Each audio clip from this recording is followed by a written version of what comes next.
કાંઠા લગાથી જાણીતી બનેલી શેફાલી જરીવાલા કે જેને 27 જૂનના રોજ કાર્ડિયાક એરેસ્ટથી તેમનું નિધન થયું છે. તેમના નિધનથી બોલિવૂડ અને તેમના ફેન્સ અત્યારે શોકમાં ગરકાવ છે. અને આ વચ્ચે 42 વર્ષીય શેફાલી જરીવાલાની જે સંપત્તિ છે, જે બેંક બેલેન્સ છે, તેના વારસદારને લઈને હવે ચર્ચા ઉઠી છે.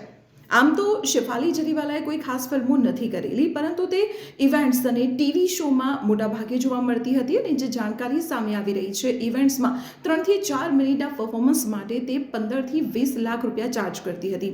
સાથે સાથે આપણે પણ જણાવી દઈએ કે તેના ઇન્સ્ટાગ્રામ પર લાખોની સંખ્યામાં ફોલોઅર્સ છે અને તે મારફતે પણ તેની મંથલી ઇન્કમ લાખોમાં થતી હતી.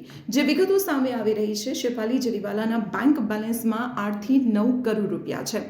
હવે આ સંપત્તિ અને આ બેંક બેલેન્સનો વારસદાર કોણ, તેવા સવાલો ઉઠી રહ્યા છે, કારણ કે શેફાલી જરીવાલાના કોઈ જ બાળકો નહોતા.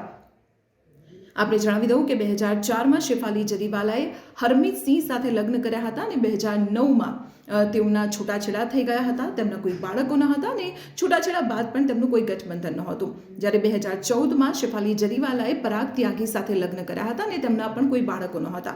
હવે આવી પરિસ્થિતિમાં શેફાલી જરીવાલાની સંપત્તિ અને તેના બેંક બેલેન્સના વારસદારનો નિર્ણય કોર્ટ દ્વારા લેવાશે, પરંતુ કાયદેસર રીતે પરાગ ત્યાગી તેના મુખ્ય દાવેદાર ગણાવાઈ રહ્યા છે. તો આવી જ રીતે ઇન્ફોર્મેટિવ જાણકારી માટે આપ જોડાયેલા રહો સંદેશ ડિજિટલ સાથે.